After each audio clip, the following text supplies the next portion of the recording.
this is Principal Bob, the Electric Principal, and I am glad you're with me today. We're here in Loveland, Colorado, and today what we're going to do is we're going to talk a little bit about, what you should know before you walk into a dealership. Just some basic facts about how EVs operate and work. In particular, I'm going to be talking about the IONIQ 5 and IONIQ 6, but a lot of this holds true pretty much for any electric car you would own. And, the first thing you got to know is just relax. I mean, if this is your first experience with EVs, it's okay. And a lot of people really worry way too much about how difficult it's going to be to get used to an EV. I have people who won't even test drive a car. They're so worried about it, especially partners. One person will test drive, the other person doesn't want to. And partly because they're worried. And really, folks, I've delivered a car to a guy where I got done with the entire delivery, very detailed, probably too detailed. And by the time he was ready to go home, he looked at me with this really worried look on his face and said, "Bob, am I going to be able to drive the car home?" And, it really came to me that, I'm making this too complicated. It really isn't that complicated. Electric cars have an accelerator pedal, they have a brake pedal, you've got to put it in gear, and you can drive. The rest of it is icing on the cake. And like all things, to learn the basics is easy, to master takes more time, but all you have to do is to really know the basics to begin with. You don't have to know everything when you walk in the door. Now, I will tell you that you should download a couple applications on your phone. One of the things you should do when you're going to start out looking at cars or, buying a car that particular day is have Electrify America. If your car uses a CCS plug, if it's a GM, if it's a Ford, if it's a Hyundai, if it's a VW, the list goes on and on, download that app. That's a useful app. And even a lot of Tesla owners download that app and use that app all the time because they use Electrify America chargers. The second one I really like is ChargePoint. If you can't get to your main charger, a super fast charger like at Electrify America, ChargePoint's a good second, and even those chargers, some of them, not too far from me up in Wellington are over 250 kilowatts. They're fast as well. But most of them are 62 kilowatt chargers, but they work. They're always up and running and they're always working, and that's what I like about ChargePoint. So go to your app store and download ChargePoint. And then there's my third app, which is my favorite, which is PlugShare. And that will show you all the chargers everywhere, all different kinds, and you're gonna tell it what kind of chargers you want to find for your particular car. But the best part of that is the last few people who charged there have left messages if there was anything wrong or if everything was going well. And you know what you're going to run into when you get there. So those three apps are, to me, the most useful. And they work extremely well, right? So that's what I want you to go do. I want you to go get those. So right now we're going to take a few minutes and we're going to talk about kilowatts and kilowatt hours. And, I don't go into too much depth with some of my customers to begin with because I don't want their eyes glazing over. Because as soon as you say kilowatt, and they're very much used to gallons of gasoline versus kilowatt hour, they get a little confused. So let's just keep it simple. A kilowatt hour is a measure of how much energy is in your battery. Just like how many gallons of gasoline would be in your gas tank. No different, except that a kilowatt hour is a smaller measure of energy. That's it. If I get 3 miles per kilowatt hour and I have 10 kilowatts in my battery, I'm going 30 miles. That's it. If I have 10 gallons of gasoline in my car and I get 30 miles per gallon, I'm going 300 miles. That's it. And all I want you to remember is that 3 miles per kilowatt is pretty good. If you're getting less than that, you're either driving with a lead foot or you're driving a very inefficient car like a Hummer. You might get 1 kilowatt-hour per mile because it's such a big machine, right? Um, or it's cold outside and your car just isn't as efficient. You're not going to get that many miles per kilowatt hour because the battery isn't as efficient at colder temperatures. That's it. When we take a look at my car here, and I've only driven 796 miles because they're working me too hard, to be honest. But anyway, that's all I've driven. But I'm getting 2.9 miles per kilowatt hour for all the miles I put in the car. That's not bad, folks. It's December and January, and it starts out 25 degrees in Fort Collins. So that would be no different than using your trip odometer where you looked at 796 miles and you were averaging 30 miles per gallon. No difference. So, in a nutshell, that's how it works. Now, this car has 157 miles of range left on it because right now the battery's at 62%. You can take a look at this right over here and it'll show you where it's 62%, a little over half the battery. Not bad, we are going to have well over 250 miles of range in this car when I take off. So that, I hope, is all you need to know when you go in that dealership and they start talking about kilowatt hours. Now you kind of know. It's just how many gallons are in the tank, only it's a measure of energy in your battery. And this car, one of the reasons I love IONIQs 5 and 6 is they come with heat pumps, right? And that's a real advantage because it takes cold air from the outside. It takes the warm air that's around the electrical systems or the motors. It compresses it using a compressor, releases it into basically a chamber that will transfer that energy into your car. And to make a long story short, heat pumps are good. When it's 30 or 40 degrees out, your car is going to use a lot less energy because it's recycling that. The other thing that you have to know is that your car should probably come with preheating ability. In other words, when you're on your way to a charger and the battery's cold, you've got some fluid that's around that battery that's going to heat that battery because a warm battery charges faster. So those are two features you really want in a car, and that's one of the reasons I really like the IONIQ series because they have that. The ID4, for example, doesn't have either one of those right now. And my Ford Mach-E is lacking in both areas. But heat pumps make these cars efficient along with battery preheating. So those are things that you'd like to see. The other thing I want you to realize is that when you buy an electric car, your range is going to be impacted by several things. Number one, how warm's the battery? How cold is it outside? A cold car gets fewer miles than a car that has 70 degrees weather. Just a fact. If your car doesn't have a heat pump, cold weather is going to take more out of that car. For example, if you own an ID4 from Volkswagen, guess what?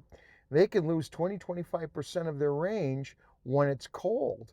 When you look at something like the IONIQ 5 or 6, you might lose 15 to 20. You're going to lose a lot less in cold, but cold shortens your range.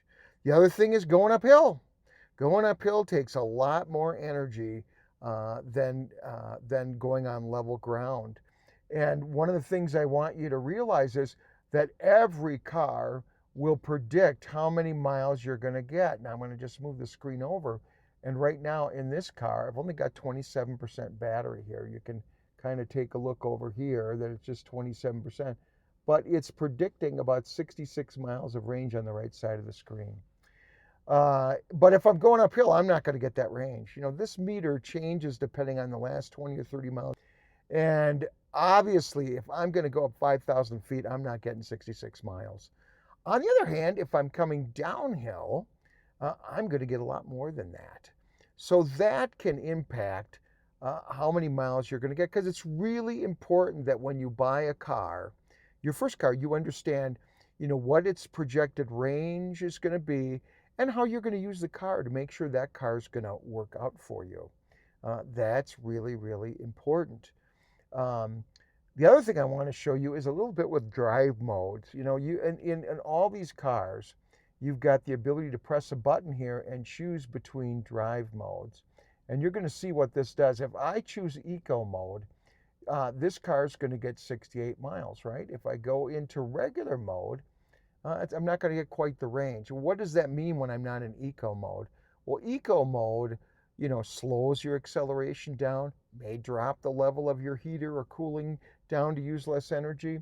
The car's going to have less zip, but you're going to have more range. If I dump this into sport mode, right here, that's sport mode, and I drive with a lead foot, guess what? My range is going to go down. So that's how range is affected by cold, altitude, and the way that you drive. All right. If I put this car in snow mode, because this is all-wheel drive, right? I cool that down. Well, my range is going to be impacted because it's going to use all-wheel drive quite a bit, both front and back, to keep the car firm and steady where it is and not slipping. So that is going to use more range. So you wanna be able to maximize that range. So the other thing people really worry about, the next thing is charging. How do I charge my car? How does that work? And people make this too complicated. So I'll try to make this simple today. There are 3 types of chargers. There's a level 1, which is worthless. It might give you at most per hour that you're doing maybe a mile an hour. So if you maybe 2 miles an hour at the most. So you might get 24 miles charging it overnight. That's it. That's all the range you're going to get. People used to put level 1 chargers in all these cars, and that was the biggest waste because for most of them it just isn't adequate. Then there's level 2. That's your home charger, right? It's going to look like this. You're going to take a look at the plug here, and that's the shape of the plug. It plugs into your car. It gives you about 30, 35 miles per hour, depending on the car that you own, which isn't bad. Overnight, you're going to be able to charge your car. It's all going to work really well. Then there's a DC fast charger, which we have right next to me over here. That's a 62.5 kilowatt charger. That's going to put in 6 times the energy, theoretically, that my home charger is going to put in. And if I go to a really fast one and I'm going to charge it, over 200 kilowatts. And by the way, when you buy an IONIQ 5 and 6, you buy them because they charge quicker than almost anything on the road in its price range. Super fast, 800 volt architecture. You could be charging when you first start out about 750 miles an hour. Worth of fuel, and they charge super quick, right? You can go to a super fast charger, Electrify America, and charge this car in 18 minutes. But you need to know how to set that up. And so we're going to take a couple seconds to look at that right now. So right now we're going to take a look at how we set an IONIQ 5 or 6 up for charging. You've got the main screen here. All I have to do is tap that. And it's going to give me this particular menu that shows me the range. It shows me a number of useful things, right? It shows me if I have the heater on, I'm going to get 67 miles. If I turn it off, I'll get more mileage. But more importantly, what it does is it has this little button right here that I'm going to push. And it's going to allow me to set the charging on this particular car. And what I would like to do is set this so that it's at 80%. All I have to do is tap, that's 50. I just tap it right along, and it will change how much you're going to charge. Now, mostly I use 80% or less when I charge a car on a daily basis. I don't want to use too much energy up. I don't want to stress the battery by charging to 100% every day. Customers will always ask, well, why can't I charge it to 100%? And I always tell them it's a little bit like a marathon runner who's a world-class athlete, but you're not going to have that guy run a marathon or that woman run a marathon every single day for 50 days in a row. They're going to wear out. So you're better off not stressing the battery and charging to 80% on a daily basis. Now, once in a while, if you're going to go on a big trip, go ahead and do it. No problem. Once a week, you're not going to really harm the battery. I have so many people that come in and they'll say, oh my gosh, I can never set it at 100%. Well, that's not true. They've been over terrorized by people saying you can't do that. You can, within reasonable limits. And what I like about the IONIQ 5 is, look, it tells you exactly what's going to happen. how long the range is going to be at 80%, about 217 miles. If I was going to charge this to 100, which I'm not, uh, uh, it's going to tell me that, well, from where I'm at in this car, it's going to take me 1 hour and 27 minutes with 400 volt, a fast charger about 55 minutes. I like the fact that it gives me that information. I also like the fact that it tells you if you're going to use your level 1 charger that came with your car. Well, guess what, folks? It's going to take you about 53 hours and 20 minutes to charge to 100%. Obviously we're not going to be doing that, right? I mean, that's why you need to go get a level 2 charger. I'm not a fan of the level 1s. As a matter of fact, most car companies aren't handing them out anymore, and I'm glad, because most of them never get used. So right now, what this is telling me is that, if I go on the fast charger, even, the charger that I've been using, this car is going to charge in less than 29 minutes. In actuality, it would charge much faster than that, especially on a 250 kilowatt, 300 kilowatt fast charger. But that's how you set this up. That's all there is to it. It's not necessarily all that complicated. And, the other thing I was going to mention to you right now is that the charging speed really depends on the charger more than anything else. Like, I had a fellow salesman of mine come up to me and say, "Hey, Bob, these cars are supposed to charge IONIQ 6 in 18 minutes. Why is this taking 40 minutes?" I said, "Because you're not really on a very fast DC fast charger. You're on a 62 kilowatt. It's not going to use all the ability that an IONIQ 5 or IONIQ 6 has, which is, you can get up to 240 kilowatts on these cars and just breeze through if you've got a fast charger like Electrify America. So not all fast chargers are created equal.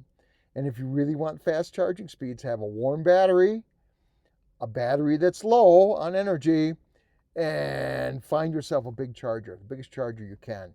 And that will charge much quicker. So that's what you need to know. That gives you just a little background on charging. When you buy a charger for your home, it's going to be an AC charger, right? It's going to be a little J-plug AC charger that kind of looks like this, and that's going to work for you. So what I want to do is one of the nice things about the IONIQ 5 and 6 is it lets you choose how you're going to unplug your charger. And that sounds kind of strange, but some cars, when you plug them in, it locks the charger in place, and you can't remove it unless you're done charging or you unlock the car. And I tell you what, if I had to say the one thing that causes newbies the most fear is that they can't get their car unlocked, the charger unlocked from the car. That's the number one fear that people have, and probably the number one thing I get calls about from all over the place. My charging cord will not release. And so we're going to take a look at on this car in particular. I'm just going to go to this menu right here. And what I'm going to do is go to setup way over here. I'm going to click on EV right here. And now it's going to pull up this menu, and it says charging connector locking system.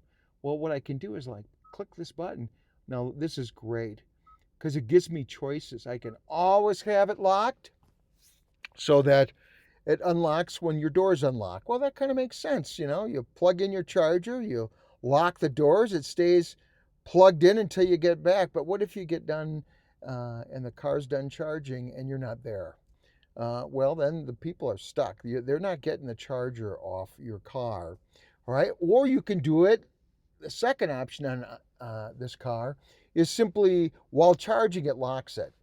And as soon as you plug in your charger, it will lock it and it will stay locked until you're done charging. Well, that's not a bad system. I mean, that will work.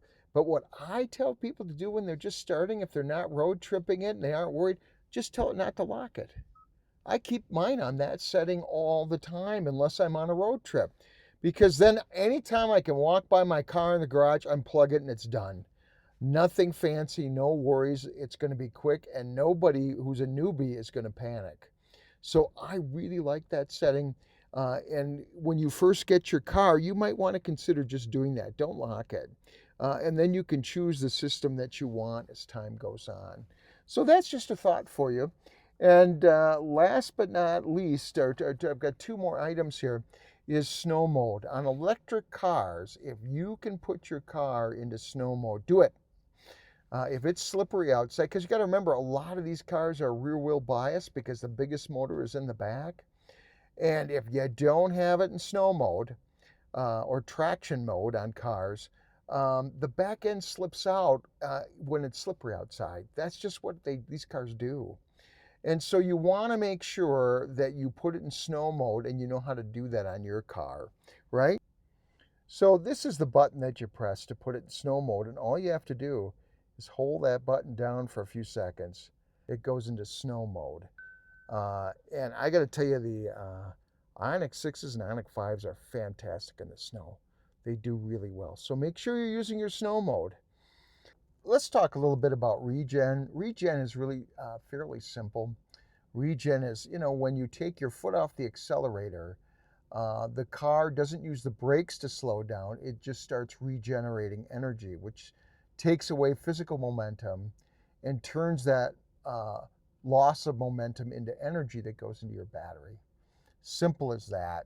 So every time when you're in regen mode, you take your foot off the of the accelerator, the car starts to slow down, and it's regenerating energy. And you can set that level. You can set that level to anything you want. And in this car, it has paddles that you click, and that's what the paddles look like right here, through 4 different levels. It lets you do that. And up to the highest level, which is I pedal, which is really strong regen. I mean, you can literally bring the car to a stop by just simply taking your foot off the accelerator. Not super quick, but quick enough. So that's what regen is. And you can control it going the opposite direction as well by hitting the other paddle, and it will take it down. And you can see that happening. So that's what regen is, and people are going to talk about that. What's nice on this car is there are really 12 levels. You even have it so there's another setting, which is kind of interesting. If I hold down the regen panel, it goes to what's called auto, and you can adjust that as well. At first, I didn't like that setting in the car because, when I get up to highway speed, it kind of backs off the regen. You don't even feel it. And after a while, I thought, well, that's not really that bad. And then when you take your foot off the accelerator, it slows down, regen's in place. And then when it gets to the very almost stopped, less than 6 miles an hour, it kind of cuts out. And you just use your brake to stop. Well, you know what? That actually worked really, really well. And I've become a fan of it. And that you can simply turn on and off by holding in the right paddle and just holding it in for a couple seconds, and it will turn off regen on and off, back and forth. All there is to it. So those are some of the real basic things that you want to learn as a rookie before you come in maybe and buy a car. You're going to want to have those apps on your phone. You kind of understand what a kilowatt is and what it measures, so it isn't complete Greek to you when someone speaks about it. You know what affects your range. You could think about how your own driving habits are going to change and what's going to go on. If you're going to drive up a mountain every day, just recognize you're going to need more range. And you're also going to know how this car handles the cold. And I think if you live in a cold climate, it's really important to ask those questions so that you understand what preheating the battery does, and you really understand the concept of a heat pump and how important that is for your car. So this is kind of to demystify a little bit some major ideas of driving an electric car. I want you to have a great experience. I want you to try it. Really, it's like nothing you've ever tried before. If you haven't been in an electric car, they accelerate effortlessly. They're so quiet. They're so smooth. They're so efficient. They don't put anything out of the back end of the tailpipe. And there's been enough research out there, a ton of it, to tell you that overall it's a much better thing for the environment and global warming to driving an electric car than is a gas car, hands down. It is even a competition. So those are all the things that I want you to know before you walk into the dealership. And my next video is I'm going to explain a little bit about those apps and why I like those apps. So I'm just going to title it My 3 Favorite Apps That I Use Driving My Electric Car. And I hope you take the time to watch that, and that'll prepare you even better for driving your first electric car. Hey, once again, this is Principal Bob, the Electric Principal. I appreciate you watching my channel. If you like the channel, please give it a thumbs up and subscribe. I really do appreciate it. I'm doing a lot more work now with Hyundai and IONIQ 5s and 6s because I enjoy the cars so much. I still will be doing some Volkswagen things in the future, so don't give up on that ship. But you know, as you can tell, I'm kind of an enthusiast right now about the IONIQ 5 and the IONIQ 6 because they have heat pumps, and you know that's one reason. And they preheat the batteries, and the electronics are superior. They're wonderful, and you know these are really cars that people can embrace and enjoy. So thanks again for watching my channel. We'll see you next time, and we're going to talk about some of those apps.